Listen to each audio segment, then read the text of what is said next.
mellow type of bourbons I lean towards, right? What do you think? We have a really fun one for you today. I think it'll be fun. It is going to be about terms, whiskey terms and vocabulary, and trying to find out what does all this stuff mean on a bottle. So many different things you'll see on a bottle, whether that's small batch, single barrel, things like that. We're going to dive into all of it. All right, so I started off with a nice little pour of Eagle Rare 10-year. I actually have a single barrel here, and I'm not gonna lie, I feel like it's a huge difference. I feel like single barrel is a good one to start off with, and we'll jump in some other ones. All right, so first up, like I said, I have Eagle Rare here, but this is a single barrel. So a lot of stores will just sell a regular Eagle Rare, but sometimes you'll see stores that have single barrels. And what that means is that the store actually got to pick from all the different barrels that were at Buffalo Trace. It might have been on the second floor of the warehouse, the third floor. It might have had cooler temperatures, warmer temperatures. And sometimes that means that single barrel is unique. They're just buying one single barrel and you're getting all the liquid in there. They're gonna bottle it and sell it at their store. Sometimes people believe that that's a good thing. They think a single barrel is special. You're never gonna be able to get another bottle of it. Does that always mean it's gonna taste good? Does that always mean it's great? No, sometimes you might get a store owner that doesn't care and he goes, just give me any single barrel you have, and they sell it. But if you trust the person doing these tastings and samplings, and they can go through all the different barrels at the warehouse and find something that's unique, different, and tasty, then that's worth getting that single barrel. That's why a lot of times people go crazy for single barrels. And I do agree that there is something special about a single barrel being able to only be purchased once.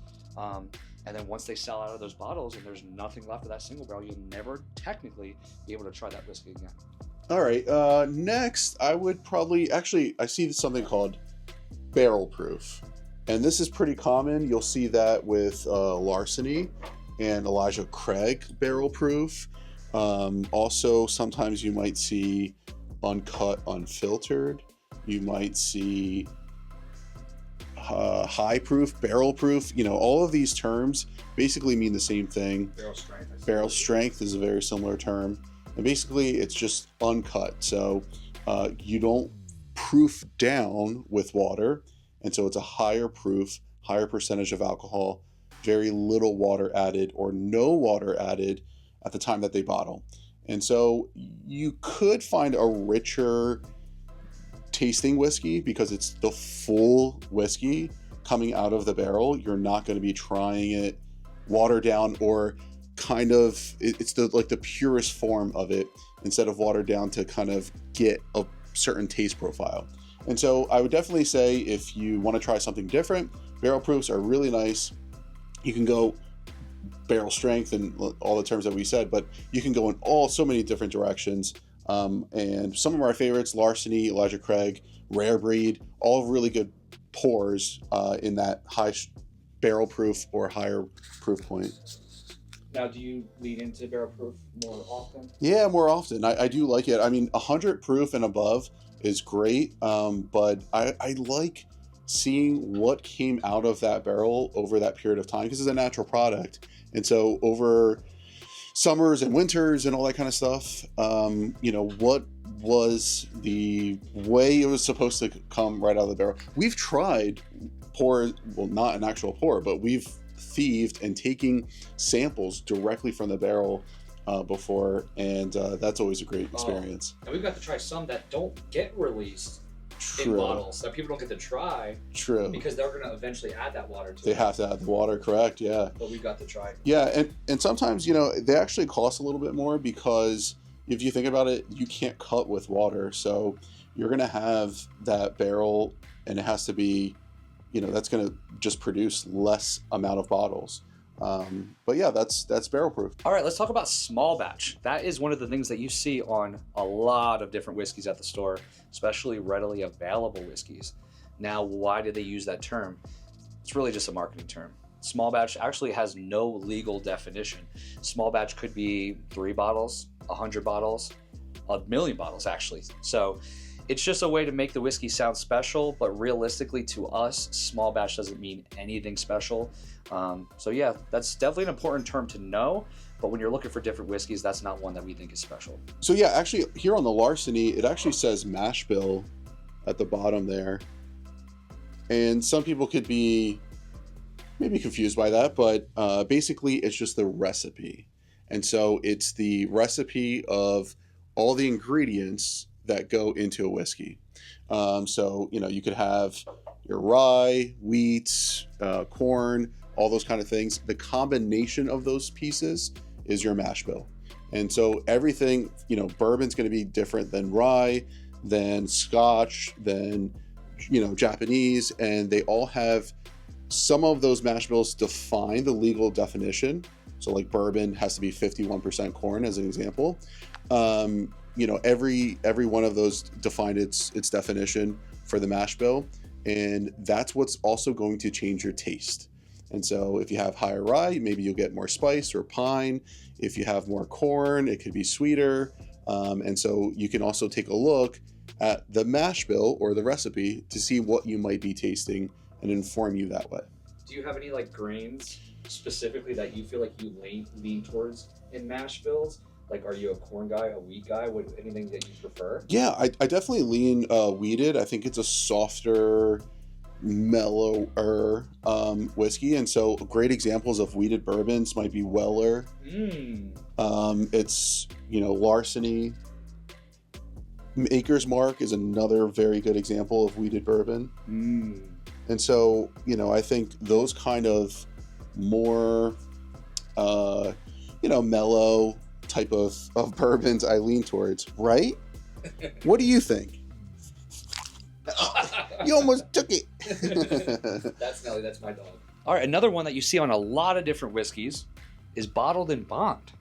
McKenna, one of our favorite bottled in bond releases out there. There's also a 10-year. 10 is easy. I mean, if it says age 10 year, a lot of times you'll see a big number on them. Usually that means just the age statement, how long it's been sitting in a barrel. But bottled in bond, what does that mean? That is a guideline by the government that they have to follow certain guidelines. Like it must be at least 4 years old to be bottled in bond. So if it's younger than that, it cannot be bottled in bond. It also has to be in one season. Correct. Right? So they're making distilling and bottling in that one specific season. Spring, fall, whatever.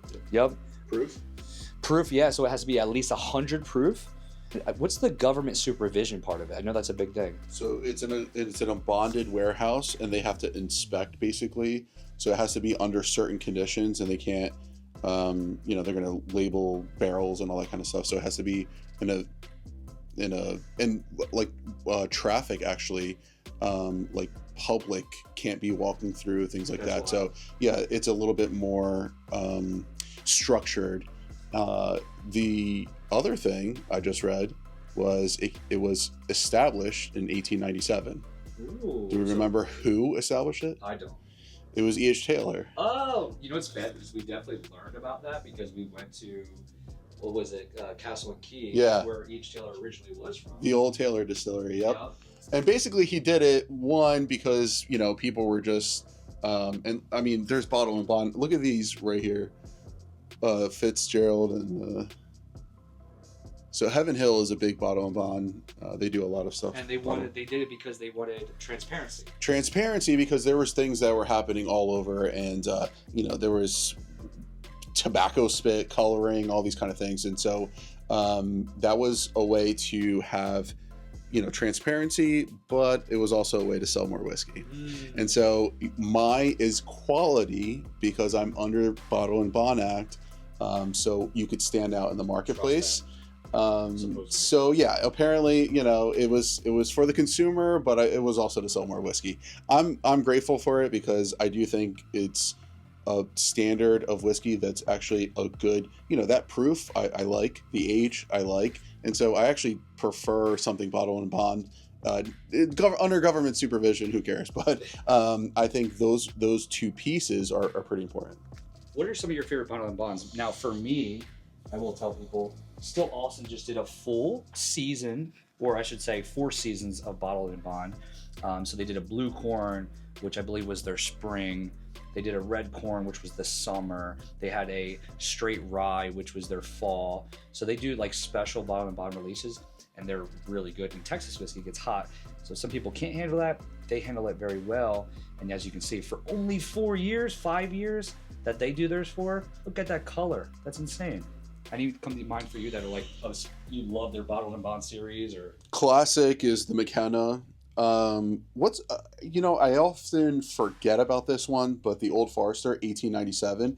So they had the Whiskey Row series, and it's all important dates in whiskey history. I don't have it here because I forget about it, but but the 1897 is actually a pretty solid Bottled and Bond choice. You can't go wrong with mellow corn. I mean, I know we joke about that a lot, but it's legit. Legit.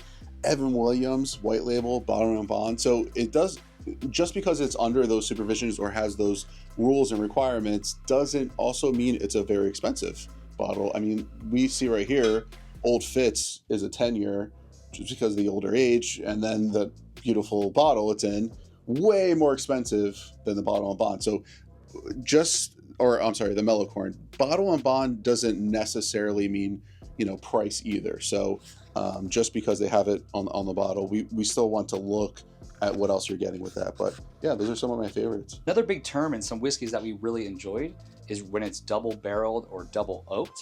A couple that come to mind when it comes to that is the Woodford Reserve double oaked. Like, we're not the biggest fans of just regular Woodford Reserve, but the double oaked is on a different level. Another one, before I explain what it is this right here. We have Elijah Craig, twice barreled for flavor. So that's pretty much what it means.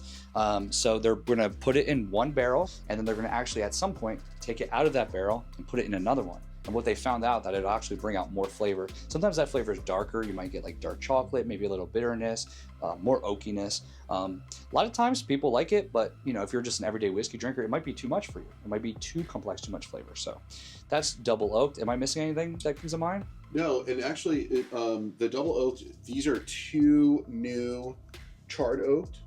This is one new charred oak and one toasted barrel. So it could even get crazier than that. But basically, it just means two different barrels. It was in two different non-flavored barrels, which is wild. So yeah, there's many different techniques, like he's saying, and then sometimes they might put it in the first one for 6 years, and they might just toss it in another one for 6 months. Sometimes they might put it in there for 2 years, depending on whatever the distiller or blender or whoever's in charge is trying to accomplish, what they're trying to accomplish. So yeah. Okay, so kind of going off of what you just said with the twice barreled, there's also finished. So you could start with a fully aged product in a new charred, so it could be a bourbon in a new charred oak barrel.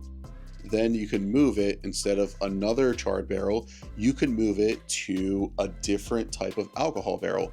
As an example, you can do Valencia. So this is straight bourbon that's been aged for however long they do.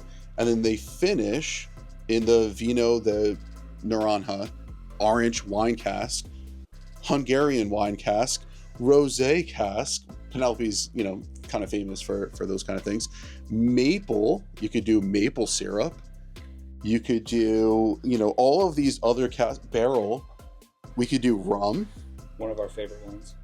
Apricot brandy. So they're going to finish in 3 different barrels. And so you're not adding the liquid. You're actually just taking that aged bourbon or aged whiskey, and then you're adding it to the old barrels that age that other alcohol. And what it does is it imparts some of whatever is left in between the barrel rings and in that wood. It'll be released into the bourbon, and then you can add some of that, the flavor that way. So you're not actually adding, wine into it. You're just taking that taste from that previous barrel and then adding that to the bourbon. And so it could create, a really interesting pour. Honey as well. That's another great one. But, it's going to just add some of those flavors, and it could keep your bourbon interesting. So some whiskey enthusiasts or nerds don't love finished whiskeys, or they think they're not as good? It's just like, I think of it like coffee. You're going to have, you could do black coffee, so straight bourbon, or you can add some cream and sugar. So when you add the cream and sugar, it's still coffee. It still tastes pretty dang good. It's just going to be a different taste. Some people think it's cheating because you are adding all these other flavors and you're not doing the base product. You could try to cover up some of your bourbon flavors. So it could be a subpar bourbon, and then they're adding it in maple syrup cask and like adding certain sweetness and things like that. I don't believe that to be super true. I think that it still has to be a good base whiskey or a base bourbon, and then those just create better flavors or interesting flavors. And sometimes it's just interesting. There's been some port. You don't like Angel's Envy finishing port barrels. The port sometimes is very dry, and it gets kind of bitter sometimes, and so it doesn't always work out, but sometimes it does make an interesting pour. We feel like there's just so many different whiskey terms that this is going to be a part 1, and we're going to do a part 2 at some point, but I feel like that's a good starter. That was a lot of the base ones, right? Yes, I think for next one I'm going to wear my glasses and then maybe like a little tie, because we're going to get nerdy with it. Yeah, I like that idea. So cheers everybody. Make sure you subscribe and like so you can keep getting updates about any other videos we're putting out. We have vlogs coming, podcasts coming. Anything else? A lot of drinking. Lots of drinking. Cheers.